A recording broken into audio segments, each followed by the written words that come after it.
Hello बच्चों, आइए इस प्रश्न को देखते हैं। सफेद फास्फोरस कॉस्टिक सोडा के साथ अभिक्रिया करके PH3 बनाता है। यह अभिक्रिया उदाहरण है ऑक्सीकरण का, अपचयन का, असमानुपातन का या उदासीनीकरण का। तो सबसे पहले हम इस प्रश्न को देखते हैं।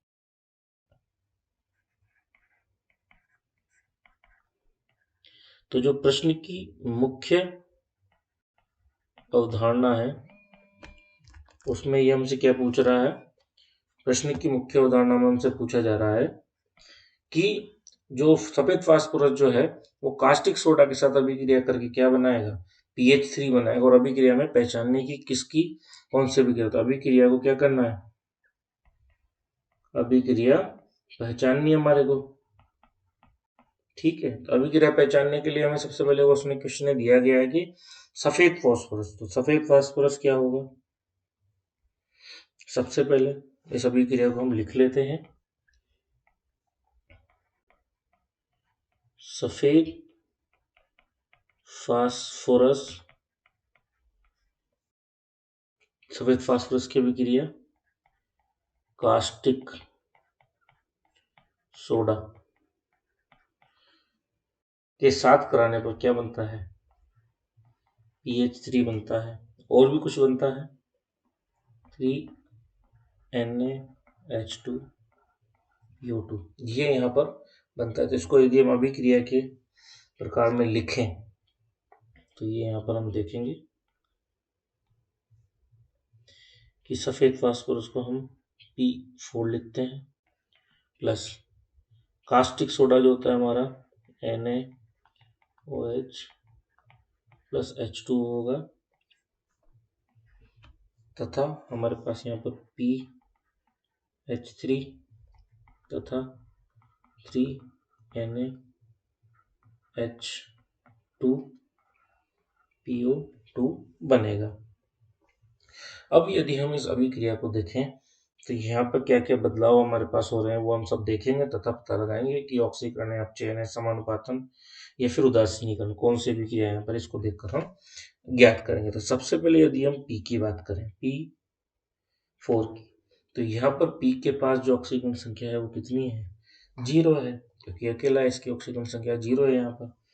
यहाँ पर हम देखें Na की जो है +1 है, तथा हम यदि आगे चलते हैं यहाँ पर यदि हम PH3 की यदि बात करें, यहाँ पर यदि PH3 की ऑक्सीकरण को माना कि PH की कितनी, P की कितनी X है, H की 3 बार है, और किससे कितनी होती है H की, 1 H की 3 होती है, बराबर 0। तो X की कितनी हो गई यहाँ पर हमारे पास, -3 हो गई। तो X किसकी मानी थी हमने, P की, फास्फोरस की। तो यहाँ पर हमारे पास कितना हो गया, इसकी ऑक्सीकरण संख्या -3 हो गई। अब हम यदि इसकी बात करें तो यहाँ पर Na की +1 है। यहाँ पर यदि P की बात करें तो XP को हम X मान लें, तो X प्लस 2 ऑक्सीजन परमाणु में 2 ऑक्सीजन की होती है -2, बराबर 0। तो X की कितनी हो गई यहाँ पे, 2 को मल्टीप्लाई किया 2 से तो -2 उधर गया तो प्लस का 4 हमारे पास,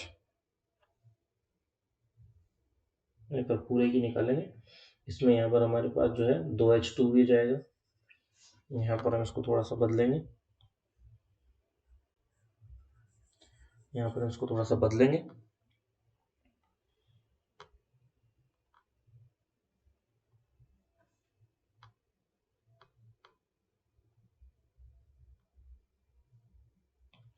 देखिए यहाँ पर हम पूरे को उसको देखेंगे, हमने सिर्फ PO2 का ही निकाला। तो Na का होता है +1, फिर हाइड्रोजन का 1, P का हमें पता नहीं है, 2 ऑक्सीजन है, बराबर 0। तो ये 2 और ये 1 तो जुड़ जाएंगे, तो 2 1 जा 2 और 1, 3 प्लस x माइनस 2 इंटू 2 4, -4 बराबर 0। तो यहाँ पर x का जो मान आएगा ये 4 उधर प्लस में, ये 3 माइनस में, x का मान आ जाएगा 1। तो यहाँ पर P की जो है ऑक्सीजन संख्या क्या हो जाएगी, +1 हो जाएगी। अब यदि हम इसको हम इसको अब पूरी को दोबारा अगले पेज पर वापस लिखते हैं। यहाँ पर हमारे पास जगह थोड़ी सी कम हो गई, उसमें हम इसको सिर्फ इसके ऑक्सीकरण संख्या से प्रदर्शित करेंगे। तो यदि हम अब इसकी बात करें तो हमारे पास क्या प्राप्त हुआ कि P4 था, फिर हमने उसको कास्टिक सोडा में मिलाया यहाँ पर कुछ इस प्रकार से और अभिक्रिया करवाई, तो ये PH3 NaH2PO2 ये हुआ। हम इस पर आवेश प्रदर्शित करना है, हम जो हमने पिछले पेज पर निकाले हैं। तो यदि हम इस पर आवेश की बात करें तो P पर यहाँ पर 0 आवेश था, Na पर +1 था। इधर यहाँ पर इसकी P की बात करें तो ये हमने अभी निकाला, ये -3, तो इस पर -3 आवेश है। और यहाँ पर यदि हम P की बात करें तो यहाँ पर जो आवेश है वो P पर है 1 प्लस का। Na पर यदि हम यहाँ पर बात करें तो Na पर कितना आवेश है, यहाँ पर +1 आवेश है। तो अब हम यदि यहाँ पर देखें तो Na के आवेश में कोई परिवर्तन नहीं हो रहा है, ऑक्सीजन संख्या में कोई परिवर्तन नहीं हो रहा है। P4 की यदि हम बात करें तो यहाँ से यदि हम यहाँ पर जाते हैं तो 0 से आवेश क्या हो जाता है, माइनस। तो आवेश या इसको हम ऑक्सीकरण संख्या लिख दें। ऑक्सीकरण संख्या में क्या हो रही है, कमी हो रही है। ठीक है, तो ये क्या हो गया हमारा, अपचयन हो गया। अब यदि हम इसी P4 की बात यहाँ पर करें तो यहाँ पर P के ऑक्सीकरण संख्या क्या हो गई, 0 से बढ़कर क्या हो गई, +1 हो गई।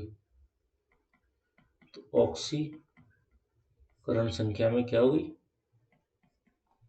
संख्या में वृद्धि हो गई। तो वृद्धि को क्या कहते हैं हम, ऑक्सीकरण कहते हैं।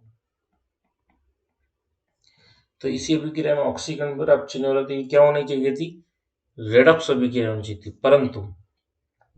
परंतु ये रेडॉक्स नहीं है। क्यों नहीं है, तो चूंकि हम क्या जानते हैं, हम जानते हैं कि जब, पहले हम यहाँ पर इसको मेंशन कर सकते हैं, तो ऐसी अभिक्रिया हम यहाँ पूरा लिखेंगे, ऐसी अभिक्रिया जिसमें एक ही तत्व, देखो यहाँ पर इन पर तो कोई हमने देखा ही नहीं, सिर्फ इसी को देखकर ही हम पता लगा रहे हैं, क्योंकि यहाँ पर तो आवेश में कोई परिवर्तन आ ही नहीं रहा है। तो इसको P4 को, तो एक ही तत्व है P यहाँ पर, इसमें एक ही तत्व का क्या हुआ, सबसे पहले हमने देखा कि सबसे पहले यहाँ से और यहाँ पर आने में क्या हो गया, अपचयन। एक ही तत्व का अपचयन तथा एक ही तत्व का क्या हो गया हमारे पास, अपचयन तथा उसी के ऊपर क्या हो गया हमारे पास, देखो भी ऑक्सीकरण। तो ऐसी अभिक्रिया में एक ही तत्व का अपचयन तथा ऑक्सीकरण दोनों हो जाए, दोनों होता है लिखते हैं, दोनों होता है। तो